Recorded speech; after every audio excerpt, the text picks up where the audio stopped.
Pela Rádio Rio de Janeiro, iniciamos Nos Caminhos de Jesus, a visão espírita sobre a vida e ensinos do guia e modelo da humanidade. Produção e apresentação, Paulo Guedes. Olá, ouvintes, eu sou Paulo Guedes, estamos dando início a mais um programa Nos Caminhos de Jesus. Hoje vamos falar sobre a terceira parte da parábola dos lavradores maus. É uma parábola grande, são vários versículos, então eu dividi em 4 partes, para que a gente pudesse realmente destrinchar cada pedaço desses versículos. Eu dividi aí entre 3, 4 versículos em cada, para poder a gente fazer uma abordagem melhor, porque senão ficaria muito superficial. Ficou um pouquinho mais longo, mas é o jeito da gente fazer um estudo um pouquinho mais de qualidade. Então vamos lá. Hoje é referente ao Evangelho de Mateus, capítulo 21, versículos 40 a 42. Vamos lá. Esses versículos eles dizem o seguinte: quando, pois, vier o Senhor da vinha, que fará aqueles lavradores? Dize-lhe eles: dará afrontosa morte aos maus e arrendará a vinha a outros lavradores, que a seu tempo lhe deem os frutos. Diz-lhes Jesus: nunca leste nas Escrituras? A pedra que os edificadores rejeitaram, essa foi posta por cabeça do ângulo. Pelo Senhor foi feito isto, e é maravilhoso aos nossos olhos. Então, temos aí mais um pedaço dessa parábola, né, que é uma parábola bem interessante. E a gente encontra logo uma palavra-chave, que é pedra angular, né? A pedra que nem está aqui no texto, ou pedra de ângulo, ou pedra angular, depende da tradução, a gente vai encontrar uma dessas maneiras de se falar. É uma pedra colocada no ângulo ou num canto de um prédio na junção de 2 paredes, sendo ela de grande importância para juntá-las e ancorá-las, para que não fique instável e venha a cair, né? As pedras angulares, usualmente cortadas em forma retangular, costumam ser colocadas alternadamente de ponta e de lado, desde o alicerce até o alto, ou o teto da construção, né? Assim, no ângulo ou canto, o lado de uma pedra aparece acima ou abaixo da ponta da próxima pedra, e isso vai dando uma estrutura que não deixa haver movimento e a construção ali vir a ruir, né? Então era uma maneira dessa. A principal pedra angular era a pedra angular de alicerce, uma pedra especialmente sólida e em geral escolhida para prédios públicos e para muros de cidade, que era uma pedra melhor, né? A pedra angular de alicerce era empregada como guia à medida que as outras pedras, né, colocadas no seu devido lugar, empregando-se um prumo para alinhá-las, e assim colocando elas alinhadinhas para não ficar inclinada, para evitar qualquer problema aí na construção. Toda pedra tinha de alinhar-se à pedra angular de alicerce, para que o prédio ficasse corretamente construído. Às vezes as pedras angulares de alicerce eram bem maciças, eram pedras de mais qualidade, mais pesadas, né? A pedra angular de alicerce também servia, né, para manter unida as partes da estrutura. Eram técnicas, né, de construção utilizadas naquela época, que davam mais consistência aí à construção. Algumas traduções usam pedra angular ou pedra de esquina para traduzir a palavra hebraica pinahá, que tem o sentido básico de esquina, mas é também usada em sentido metafórico para um chefe como esquina de defesa ou apoio, portanto, um homem-chave. E aí assim, né, a gente lá em Isaías, no capítulo 19, versículo 13, certas traduções usam pedra angular ou de esquina, né, ao passo que outras usam chefes, esteios, né, concordando basicamente com a tradução do Novo Mundo, que usa homens-chaves. A gente também vê isso em Juízes, no capítulo 20, versículo 2, no primeiro Salmo lá, capítulo 14, versículo 32, e Zacarias, capítulo 10, versículo 4, onde o hebraico literalmente é torre, ou torres, né, de ângulo, que representativas, representam, né, de homens importantes ou vitais ou chefes. Tal aplicação de ângulo ou de esquina a um homem-chave parece significativa, visto do uso simbólico de pedra angular nas profecias messiânicas. Jesus seria esse homem-chave, né? esse homem que daria a estrutura, que manteria toda a construção que estava se originando ali do mundo regenerado, equilibrada, sem risco de queda. É nesse sentido que a gente vai encontrar aí essa visão de pedra angular ou pedra de esquina, porque está se falando isso, não, Jesus está usando uma metáfora, mas não é, ele quer dizer do homem. O homem chave, o homem que cria a estrutura, o homem que representa ali, no caso, as leis de Deus, que era ele como Messias. Então, nós vamos encontrando esse sentido aqui no nosso estudo de hoje. A gente vê como essa passagem ela é extremamente importante, extremamente cheia de detalhes. É por isso que eu gosto de pegar e dividir na no maior número possível, para que a gente possa pegar esse detalhe, comentar, para que a pessoa, né, para quem está, o ouvinte aí que está procurando entender realmente o Evangelho, possa realmente entender cada pedaço e aí juntando tudo, ter uma compreensão maior da parábola, dessa parábola dos lavadores maus. Vamos lá. As Escrituras mencionam Jesus como a pedra angular de alicerce da congregação cristã, a qual é assemelhada a uma casa espiritual. E aí, por meio de Isaías, Deus predisse que ele lançaria em Sião, como alicerce, uma pedra provada, ângulo precioso de um alicerce seguro. A gente vê isso em Isaías, lá no capítulo 28, versículo 16. E Pedro citou e aplicou a Jesus essa profecia a respeito da pedra angular de alicerce, sobre a qual cada cristão é edificado, como uma das pedras viventes, sobre a qual, uma pedra vivente, para juntos se tornarem casa ou templo espiritual para Deus. A gente vê isso em primeira carta lá de Pedro, no capítulo 2, dos versículos 4 a 6. Similarmente também Paulo de Tarso, mostrou que os membros da congregação cristã tinham sido edificados sobre o alicerce dos apóstolos e profetas, ao passo que o próprio Cristo, Jesus, é a pedra angular de alicerce, em união com quem o edifício inteiro, harmoniosamente conjugado, desenvolve-se num templo santo para Deus, como um lugar para ele habitar por Espírito. Está isso em Efésios, capítulo 2, nos versículos de 19 a 22. Então a gente vê que Isaías, no Velho Testamento, fala sobre a questão da pedra angular, do Messias, que Deus lançaria o Messias como pedra angular, a pedra angular de alicerce, que iria ser o alicerce para o mundo.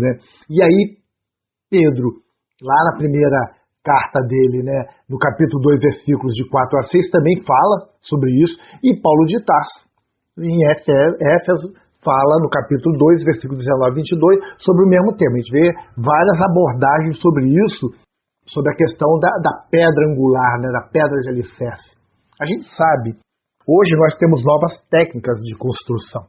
O alicerce é em concreto, ferro e concreto, mas naquela época nós não tínhamos nem o concreto, nem o cimento, e nem tínhamos o ferro utilizado dentro, porque eles usavam a pedra maciça. Então existia toda essa técnica, existia uma pedra especial que era aquela que dava um ponto de apoio, para que tudo se construísse no entorno. Ela era a balizadora, o apoio de tudo. A gente vê muito em construções, não sei se vocês já viram, na própria igreja, em arco, existe uma pedra que é colocada no meio do arco, em cima, que é a pedra que dá sustentação a todo o arco. Se você tirar ela, aquilo desmorona. Então, eram técnicas que eram muito utilizadas e são construções que se mantêm em pé até hoje. Então, a gente vê a importância dessas técnicas. Então, vamos agora ao estudo mesmo detalhado. Quando vier o Senhor, é a primeira frase ali. O grego, ele expõe um jogo de palavras que tem sido bastante vezes traduzido como, por exemplo, matará perversamente aqueles homens perversos, destruirá miseravelmente aqueles homens miseráveis, maléficos homens entregará ao mal, ele destruirá cada mal aqueles homens maus. E aí, por aí afora, né? A ordem das palavras no texto grego também se destaca aqui. Homens miseráveis, miseravelmente ele os destruirá. O intuito, óbvio, né, da declaração, é que eles receberão exatamente o que merecem. E essa é a grande lei moral do universo. A cada um será dado segundo as suas obras. A vida aqui e no mundo espiritual se equiparam, gente. Em outras palavras, pagamos as nossas dívidas porque nós as fizemos. Não tem jeito. Somos julgados porque temos cometido os ditos pecados, os erros, né? E o julgamento é feito conforme o tipo e a extensão de cada erro nosso, de cada pecado, né? No termo bíblico, o pecado. Até mesmo quando os pecados nos são perdoados em Cristo, né? Os efeitos e os resultados da desobediência terão de ser sofridos pelo pecador. Pois nada pode apagar a ordem dos acontecimentos que tivermos feito desencadear. Assim, as pessoas às vezes acham que estão dentro da igreja, dentro das instituições, e que são perdoados e que acabou o problema. Não! O indivíduo, ele é perdoado, assim, as pessoas compreendem, têm misericórdia para com os seus erros, mas eles vão ter que responder pelos efeitos e resultados dessa desobediência. Né? Porque nada, gente, vai apagar a ordem dos acontecimentos que tiver desencadeado. Porque o indivíduo desencadeia várias coisas e acha que depois aceitou Jesus, pediu perdão, fez uma penitência, está resolvido. Não, ele tem que arcar com as consequências. Isso é lei, está no Evangelho, gente. Algumas pessoas vão até questionar isso, mas está no Evangelho. Questione o Cristo, porque o Cristo diz isso. Ou nós vamos dizer que o Evangelho não representa realmente o que Jesus disse, ou, se ele representa, está escrito isso, então nós temos que entender isso. Cometeu erro, há de pagar, é a lei de causa e efeitos. Não tem como escapar dela. Isso é importante a gente registrar. Vamos fazer um pequeno intervalo e já retornamos com o programa Nos Caminhos de Jesus. Até já. Estamos apresentando Nos Caminhos de Jesus, a vida e ensinos do guia e modelo da humanidade. Apresentação, Paulo Guedes. Estamos de volta. Hoje nós estamos falando sobre a passagem que está no Evangelho de Mateus, capítulo 21, versículos 40 a 42, que é a terceira parte da parábola dos lavradores maus, né? E esses versículos falam o seguinte: quando, pois, vier o Senhor da vinha, que fará aqueles lavradores? Diz-lhe eles: dará afrontosa morte aos maus e arrendará a vinha a outros lavradores, que a seu tempo lhe deem os frutos. Disse-lhe Jesus: nunca leste nas Escrituras a pedra que os edificadores rejeitaram, essa foi posta por cabeça do ângulo, e pelo Senhor foi feito isto, e é maravilhoso aos nossos olhos. Então, Jesus está dizendo aqui que ele é a pedra rejeitada. Jesus é a pedra rejeitada. E ele está falando isso para aqueles que o haviam rejeitado. E aí, a gente estava falando aqui sobre a questão de quando vier, né, o Senhor, né?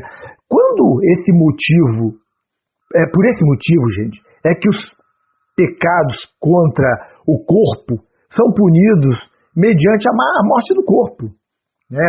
Às vezes a gente comete alguns erros e a gente vai desencarnar e o próprio corpo já está. Os pecados contra a mente, que são os pecados mais importantes, né, são punidos com as enfermidades mentais. A gente vê a causa e efeitos, né? A gente sabe a questão da reencarnação, os espíritos falam muito bem isso. E os pecados contra a alma são punidos mediante os julgamentos da alma. O que eu quero dizer com isso? Que cada tipo de erro, de afronto às leis divinas, é pago conforme o grau desse erro. Paulo expressou a mesma ideia com outras palavras. Não vos enganeis, diz ele.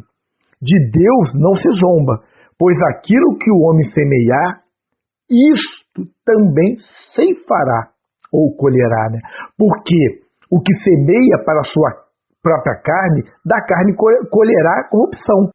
Mas o que semeia para o Espírito, do Espírito colherá a vida eterna.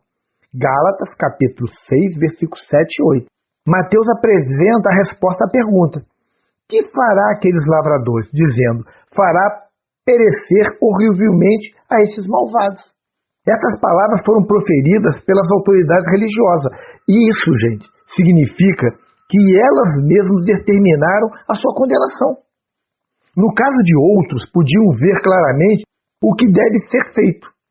O mal deve ser punido, especialmente o mal tão iníquo, que era rejeitar o próprio Cristo. No seu caso, entretanto, estavam cegos. Eles supunham que poderiam cometer os desmedidos crimes de assassinar o Filho do Homem, assassinar o Cristo, sem que tivesse de sofrer o castigo de tal ação merece. Eles pensaram, vamos eliminar esse homem que está aí, sabendo, eles tinham noção que Jesus era o Messias. E aí, claro, certamente faz parte das inclinações humanas pensar dessa maneira, que conseguem ficar impunes diante dos erros, e não ficam. A gente vê claramente a necessidade de castigo contra o pecado alheio, mas ficamos cegos para com os nossos erros, as nossas iniquidades. Que Deus nos ajude a não ser cego, gente. Tal como as palavras de Caifás, lá em João, no capítulo 11, versículo 49 e 51, essas palavras foram uma profecia inconsciente.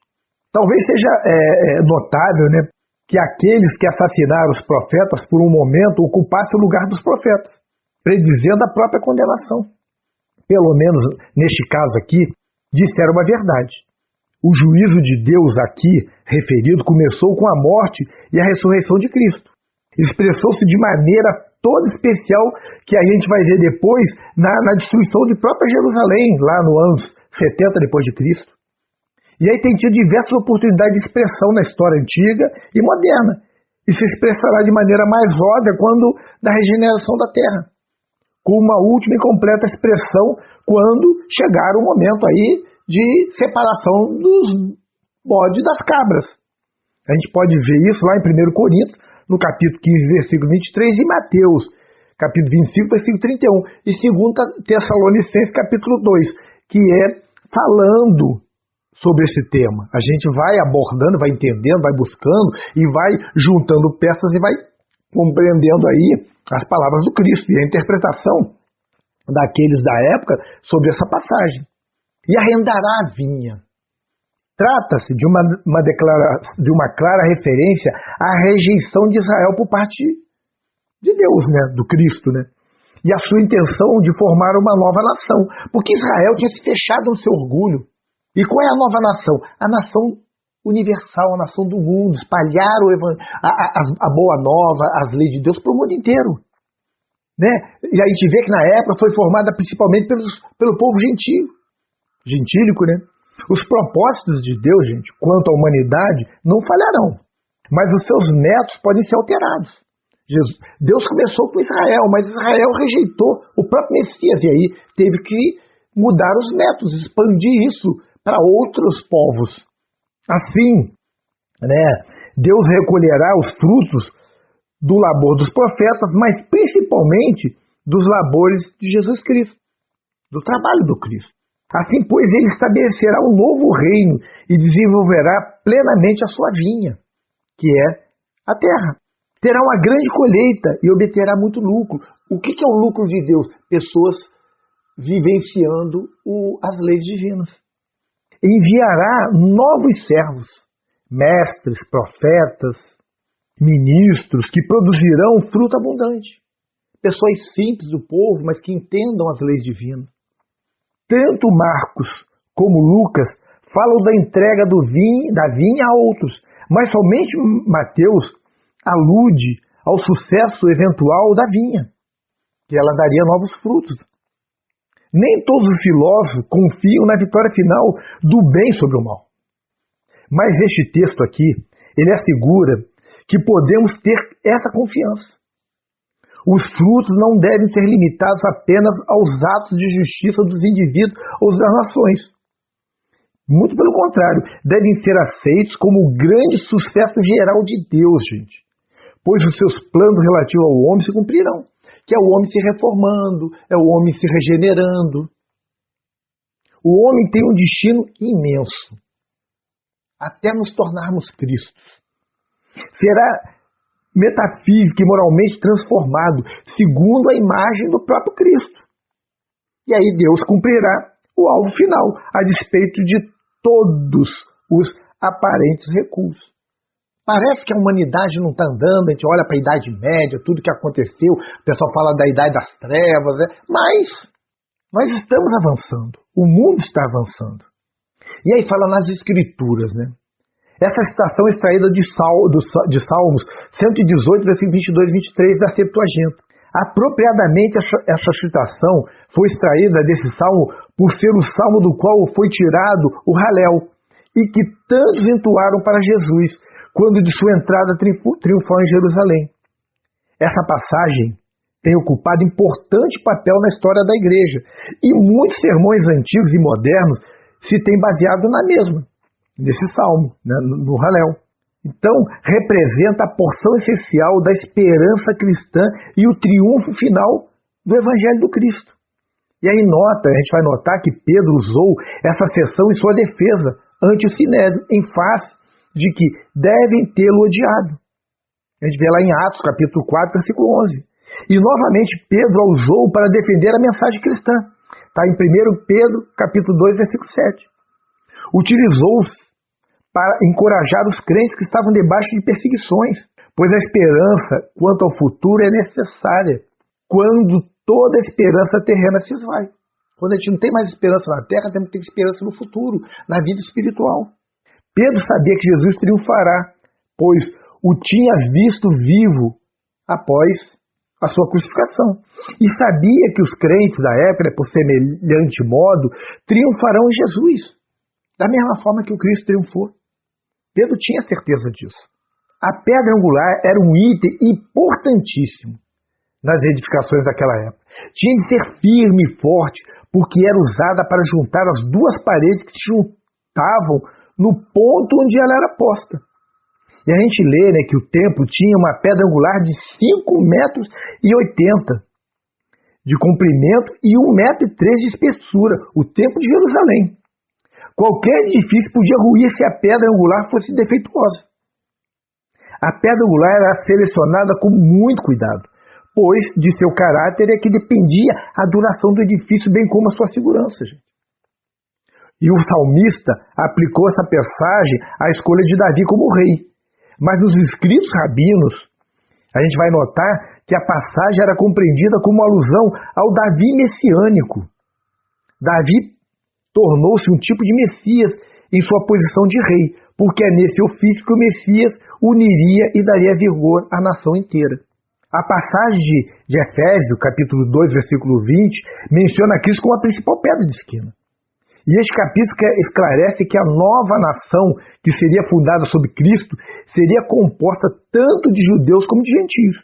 Por esse motivo é que os pais da igreja viam na imagem das duas paredes unidas pela imensa pedra angular um símbolo da igreja que reúne elementos judaicos e gentios por meio da agência de Cristo. E aí temos nesse ponto uma espécie de segunda parábola que aplica os elementos da primeira, ou pelo menos pode dizer, né, que temos aqui a figura de um edifício usada para demonstrar que a vinha de Deus será firmada e que finalmente realizará aquilo que é de seu propósito. Conforme essa explicação, a pedra angular era maciça, foi cortada segundo a orientação do construtor, mas de forma inexplicável, na confusão, os construtores se esqueceram dela, esqueceram do Cristo. Dando prosseguimento à edificação, percebe o quanto inadequada é a sua pedra angular e temem pela segurança da estrutura inteira. Então, os construtores voltam à pedra angular original, que talvez tenha sido redescoberta por acidente. O texto indica que antes essa pedra angular fora voluntariamente rejeitada. O Cristo foi rejeitado.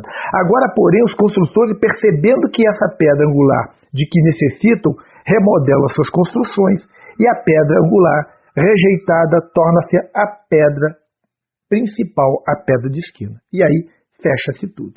Então, vamos ficando por aqui. Semana que vem nós vamos dar continuidade ao nosso estudo e terminar essa parábola. Até lá, se Deus quiser. A Rádio Rio de Janeiro apresentou Nos Caminhos de Jesus, a visão espírita sobre o guia e modelo da humanidade. Produção e apresentação, Paulo Guedes.